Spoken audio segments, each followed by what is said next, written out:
Hey, it's Scott from the Iron Will Strength Studio. Sooner or later, it's inevitable, sooner or later, it's going to come get you. It's going to come get you, it's going to try to take you down. Some people it will take down very easily.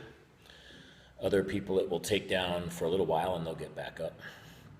But it's always gonna come up, and it's going to be your choice as to how you deal with it. What am I talking about? I'm talking about that little motherfucker that we call self-doubt. That little voice inside your head. Now, maybe it's a big voice and maybe it's a little voice, but there's always going to be a voice that says you can't do it. And that might have come from years and years of brainwashing, both from yourself or from others, or a combination of the two. But there's always that little bit of self-doubt, right? So you might start out, and again, since we're talking about the arena of health and fitness and exercise here, let's talk at it that way, but I think this applies to everything, as does most things fitness. So you start off on your workout program, you're feeling fired up, you're doing a lot of different things, you're going all in, body's changing, feeling great, feeling strong. And then after a month or 2 months, you take a look at how far you've come, and maybe it's a little disappointing. Maybe you're not as far along as you'd want. Maybe you've used a certain measure to determine how well you're doing. So what I mean by that is we've talked a lot about weight and how that's not a bad way to go. We talk about how you feel, we talk about how you look.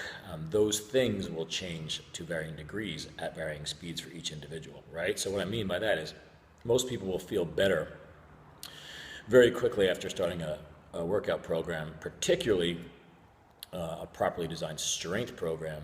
You will begin to feel stronger almost immediately. Within the first couple weeks, you're noticeably stronger, feeling better, muscles are feeling tighter, all that stuff. Great, great stuff. The cosmetic changes, the body fat loss, the change in shape, the definition, that takes longer, particularly depending upon how much body fat there is to lose. So let's just dive into that a little bit. If you have a considerable amount of body fat to lose, even when you lose a substantial amount of that, you may not appear to look that much different to your own eye, especially when you look in the mirror, okay? This can be very discouraging, right? Because you feel like you've put in a lot of hard work, you feel better, you're getting stronger, all indications are that you're doing great, but then you go in the mirror and you're expecting to see something different, and maybe it's a tiny bit different, but not nearly as much as you'd hope. Here's where that little son of a bitch comes up, right? That voice comes up again. See, it's not gonna work. Told you it wasn't gonna work. It's never worked before. It's not gonna work this time. This is a trap.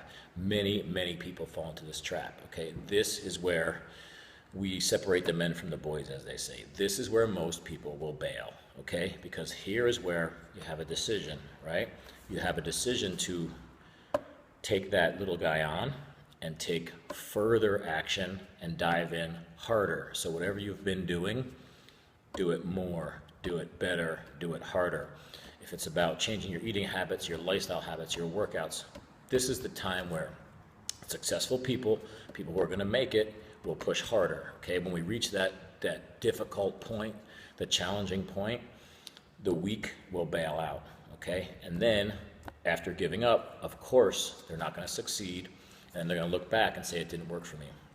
The people who are successful are going to push harder at that point, okay? When things get rough, they're going to push harder. They're going to dig deeper. They're going to go to the gym more often, work out more consistently, do those extra reps, take a closer look at their nutrition plan. You get the idea. But it's really a fork in the road where it's very important to make that decision. It's never going to go always positively. That little doubt is always going to come up. I don't care who it is, if it's a professional athlete, it's a successful businessman. There's always been times where those people get hit and take steps backwards. I've personally taken a shitload of those, okay? A shitload of them. And I question myself at every corner when that happens too, okay?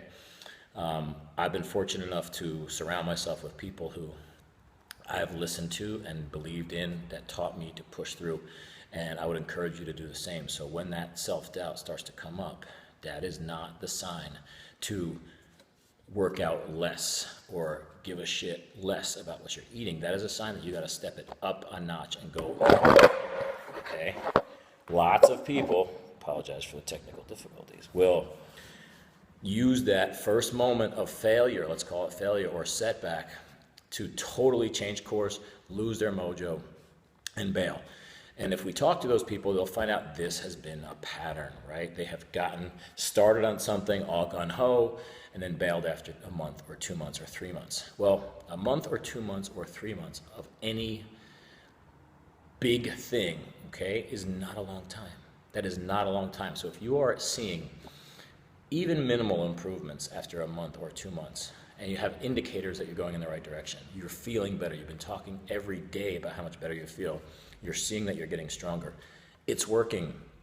It may not be working as fast as you want. It's never as fast as people want, by the way, but it's happening, okay? You have to trust the process. But again, this is not a time to back out. It's definitely not a time to fucking quit.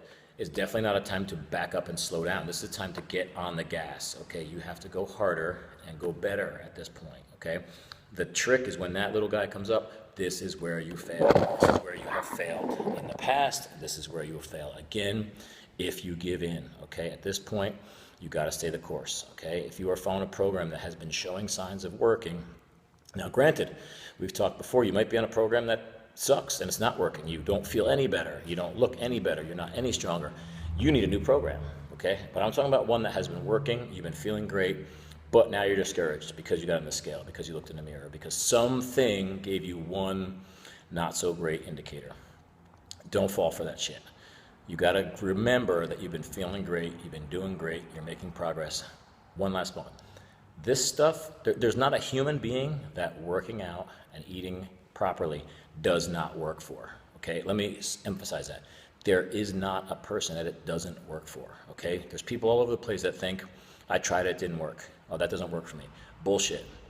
No, that person did not try it effectively or for long enough to let it work. Now, granted, there are people that it happens much better, much faster. They end up at a whole different level than everyone can. They're genetically gifted. They might have an advantage genetically and start out at a better place.